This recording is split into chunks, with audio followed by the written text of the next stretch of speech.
This is SpaceTime Series 27, Episode 153, for broadcast on the 20th of December 2024. Coming up on SpaceTime, the possible strange origins of some Martian minerals, Australia's Arnhem Space Centre scrapped, and discovery of the heaviest antimatter particle ever detected. All that and more coming up on SpaceTime. Welcome to SpaceTime with Stuart Gary.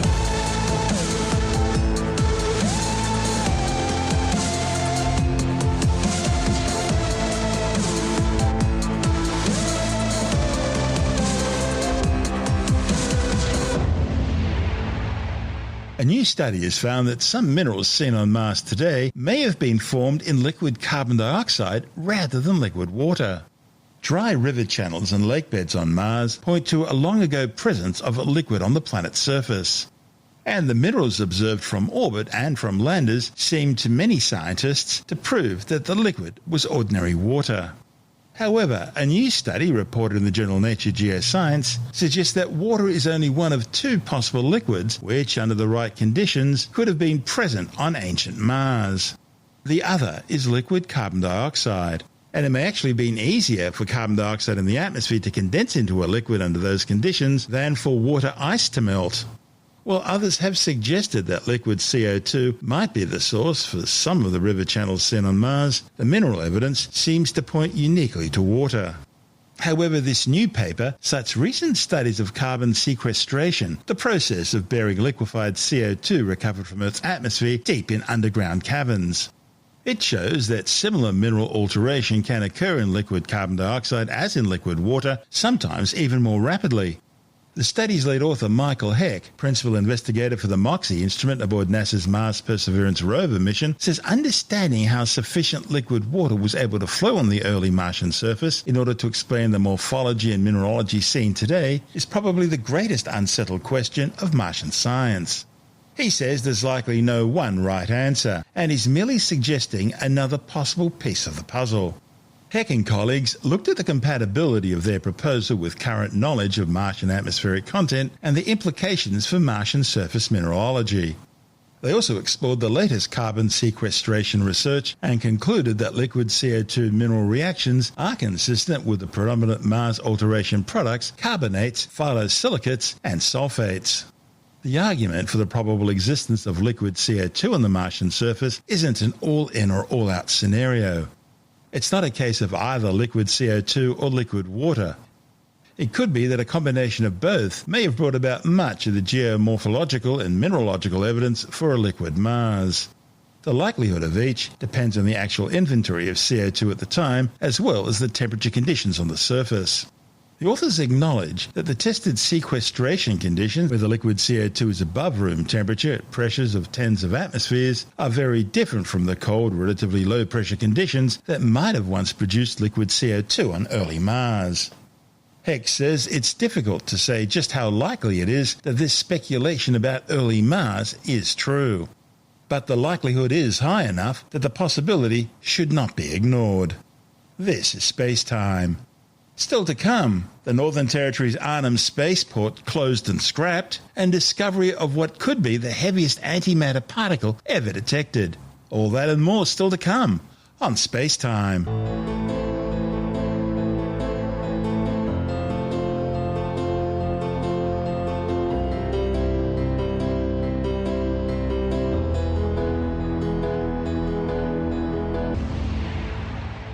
It was meant to herald in a bright new era for the Northern Territory.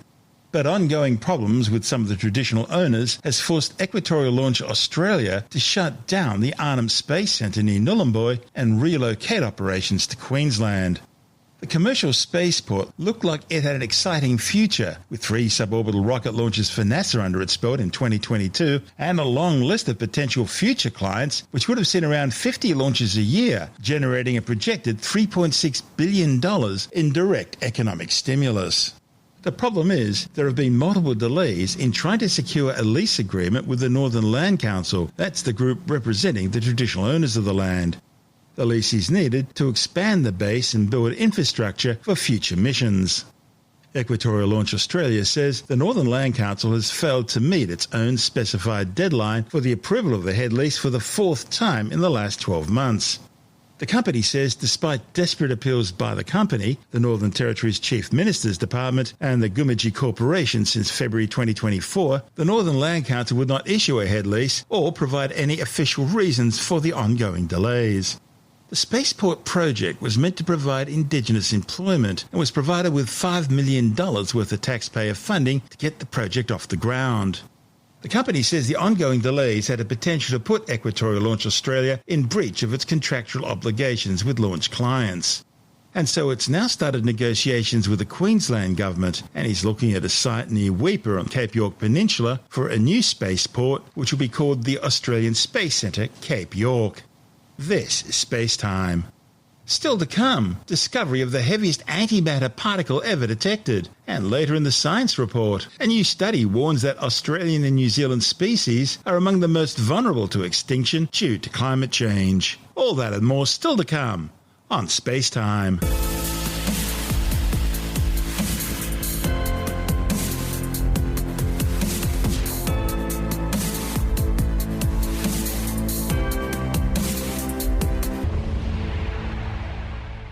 Scientists have found evidence for what appears to be the most massive antimatter particle ever detected.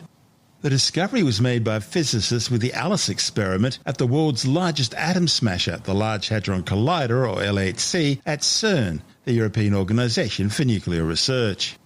In theory, antimatter is exactly the same as normal matter, but with opposite electrical charge and some different quark colours. So, while the proton has a positive charge, its antimatter counterpart, the antiproton, would have the same mass but a negative charge.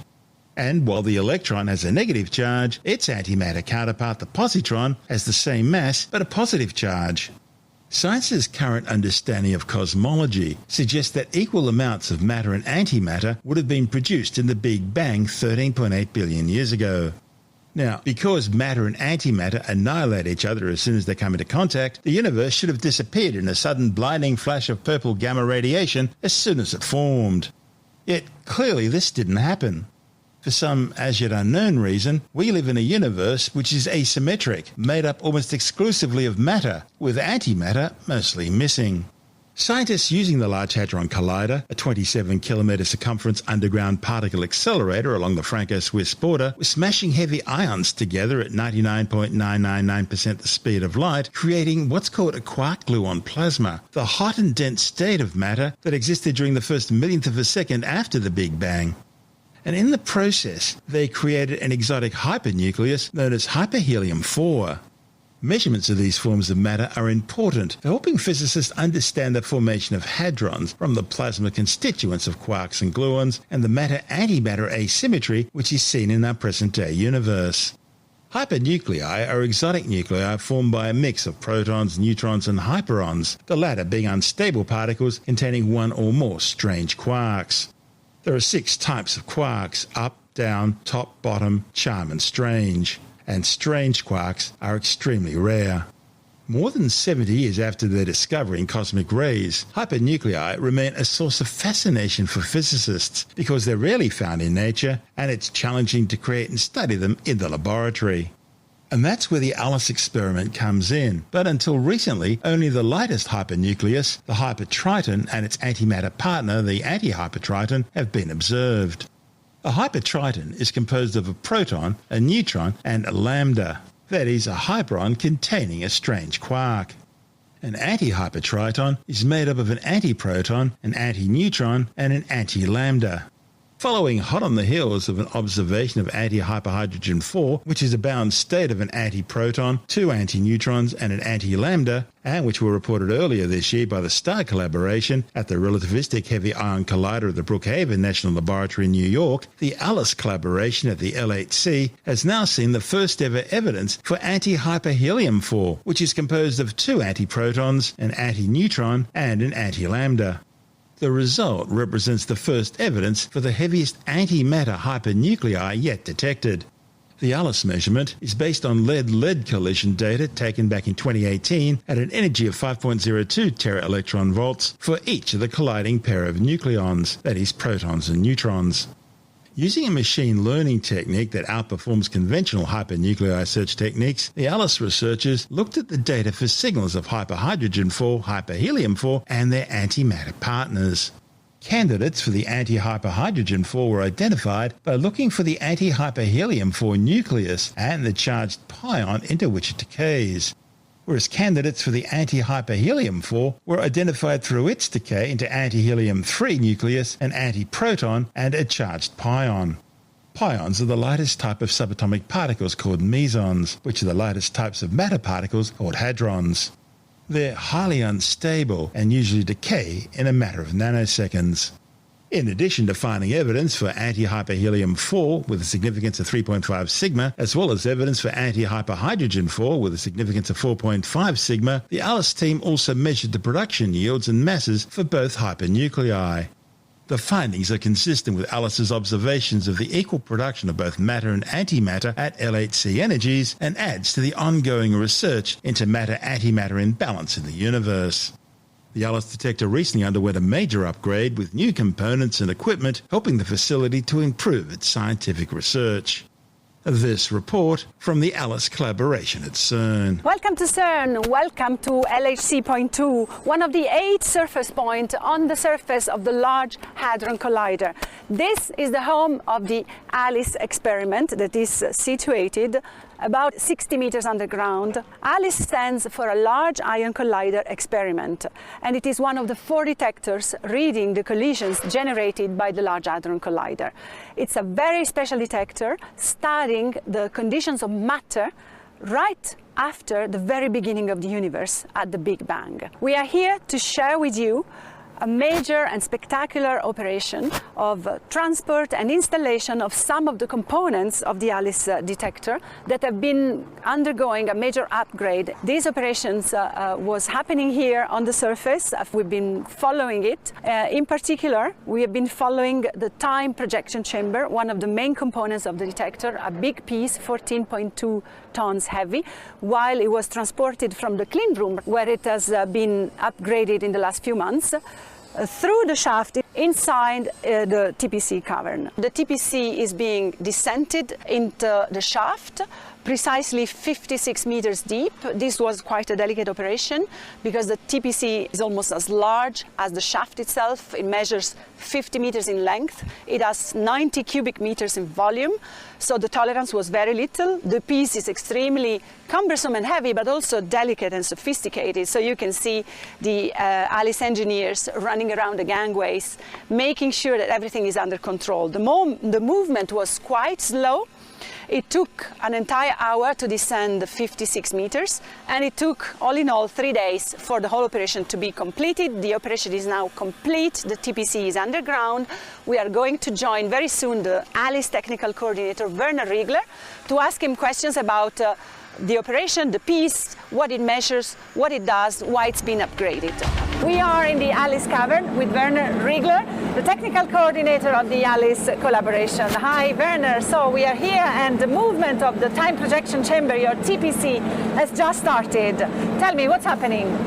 So this is now, after the move from the clean room to the cavern, this is now the final move of the TPC into the ALICE detector to the interaction point. It's a very critical moment because we have changed a lot on the TPC during this upgrade.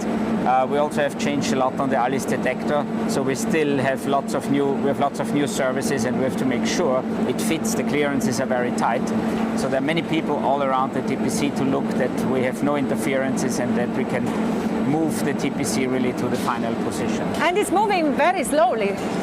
Yes, it's moving slowly, of course, because everybody has to look that there are no things in the way. The TPC has about 15 tons. We pull it with hydraulic checks, and of course, if there's something in the way, you would not feel it. You have to really look to make sure that we don't break anything, and this is why it's a very slow movement, why we have many people around the TPC to have a look. Okay, and now, once it's in its final position inside, there are all sorts of connections to be made, right? So yes, what we do now is the TPC will go to the final position, okay, and then we will align it, okay. It has to be aligned properly to a millimeter or so or better with the nominal beam line from the very precisely with the beam line.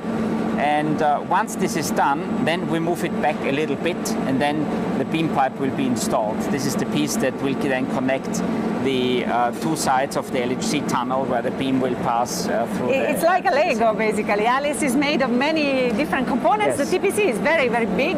Yes. It's beautiful to look at, and it's very delicate, as we've seen. The transport down the shaft was also very careful, and now is very carefully being inserted inside. What's the role of the TPC in the whole detector? Yeah. So the TPC is our main tracking detector. It means time projection chamber. Let's also explain why this name. What does it mean exactly? So yeah, the task of the TPC is to track the particles, okay, to make the particles visible that are produced in the heavy ion collisions. And the trick with the TPC is that this is a big volume that is filled with a very light gas, with neon gas. Yeah. And as particles are moving through this gas, these particles are ionizing the gas, and these electrons and ions that are produced there are then detected by the TPC, and this is how we can make the path of the particles the nice, visible. beautiful tracks of the ALICE event. And now that it's going to be in half an hour or so, because the movement is low, but it takes time. But it's also a short movement right now that you're doing. It's the final part. Yeah, it's about 2-3 meters that we move in. As I said, it will go to the final position. And after that, we move back a little bit, and then we install the beam pipe, which is a very important element of a particle. The beam pipe is also new. It's a new beam pipe that you're putting in. The beam pipe is new. The beam pipe is also a very important element of a particle detector, because we want to be as close as possible to the collision point with our sensors. Right. The machine, of course, they want the pipe as big as possible to be sure there are no interferences. So there is a long negotiation with the machine to be able to agree on the smallest possible beam pipe. And the one we will have is about 4 centimeters in diameter. And the important thing for the beam pipe is also that the wall is only 800 micron thick. If this would be a big steel pipe, the particles that are produced inside in the collision, when they go through this pipe, they would be completely diverted, and our measurement would be not possible. So this is why there has to be the least amount of material possible around the collision point. This is why this beam pipe is of this very thin beryllium, which is very fragile. So you can imagine if we have this very brittle object, and then around this we have to install our detectors, it's a very delicate operation. Amazing, amazing. We're going to follow one of your collaborators, Roberto Di Via, who could go inside ALICE before the TPC was inserted and show us one of the most innermost places where it's very rare to go in, because normally TPC is always in. And these are the muon absorber and the trigger. Before looking at that, tell us more, what do these components do? So yeah, the muon absorber is one big object inside, which is absorbing all the particles in the forward region, and all the muons are the particles that manage to go through, because behind that there's the big muon spectrometer that should just measure these particles. Yeah. So this is a very massive object at the other side here of our detector. And the trigger, this is the electronics that will decide on the readout of the detector. It has to be very close to the detector, such that the propagation time of the signals is small. And this is on the back side, a bit under the magnet. Amazing. Thank you very much, Werner. And I leave you back to your very delicate and important work today. Okay, thank you. So this is the muon absorber. It is like a big sponge that takes all the low energy particles, so that everything that passes is a high energy particle, mainly muons. And on the other side of this absorber is a series of detectors which are dedicated only to the muon physics. So it's like a big shower going towards the back of ALICE. So this is the deepest point in ALICE. Here we are at minus 56 meters. And this is the trigger. We are in the bunker. This is solid concrete, so no particles can come in here. And this is the heart of ALICE. This is where the decision, if something interesting happened, is taken. And this is done on the fly. This was done during run 2. During run 3, it will be a different scheme. This heart will be a bit more relieved, it will beat a bit less, but nevertheless it will be the core of the taking of data for the whole of Alice. And in that report from the Alice collaboration at CERN, we heard from Paola Catapano from CERN Communications, Werner Riegler, Alice Technical Coordinator, and Alice Experiment Systems Coordinator Roberto Devia. This is SpaceTime.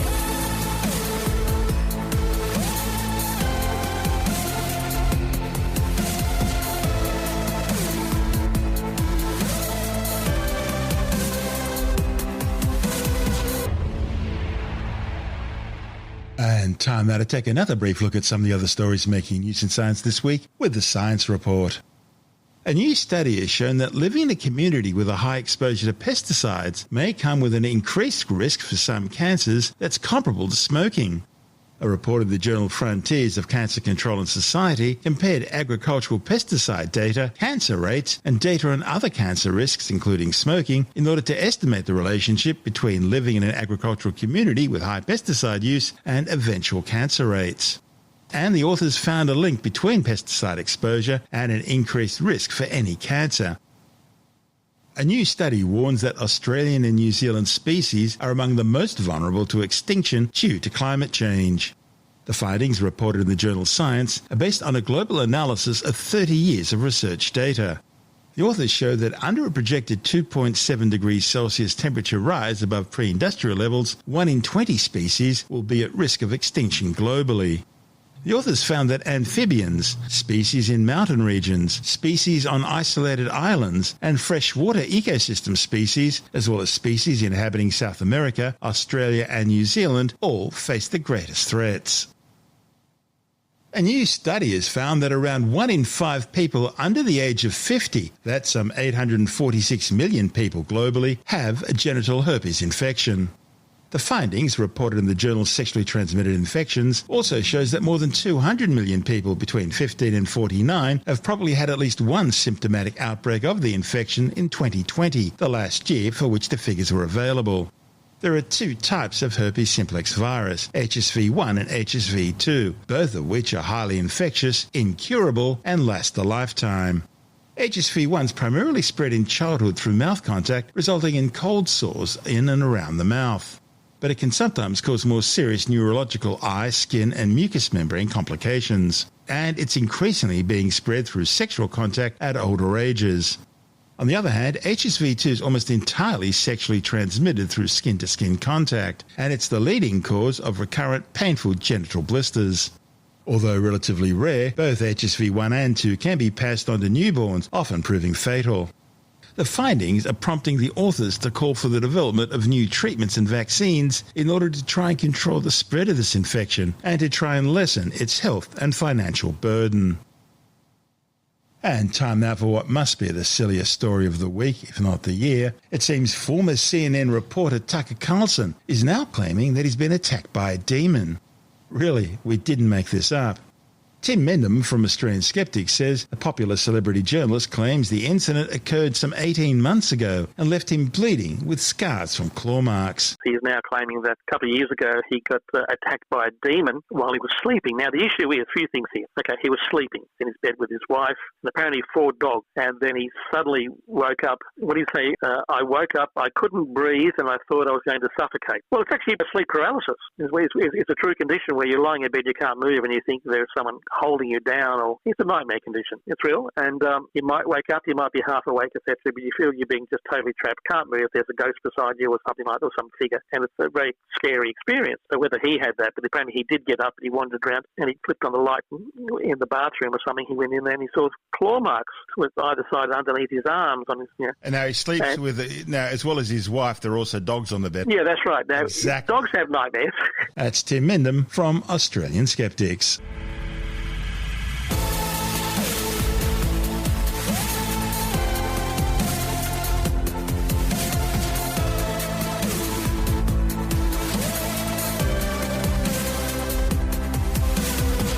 That's the show for now. SpaceTime is available every Monday, Wednesday and Friday through Apple Podcasts, iTunes, Stitcher, Google Podcast, Pocket Casts, Spotify, Acast, Amazon Music, Bytes.com, SoundCloud, YouTube, your favourite podcast download provider, and from spacetimewithstuartgary.com. SpaceTime's also broadcast through the National Science Foundation on Science Zone Radio and on both iHeartRadio and TuneIn Radio.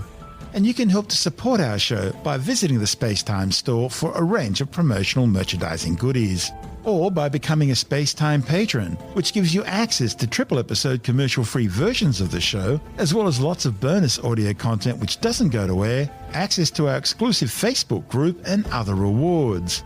Just go to spacetimewithstuartgary.com for full details. You've been listening to SpaceTime with Stuart Gary. This has been another quality podcast production from Bytes.com.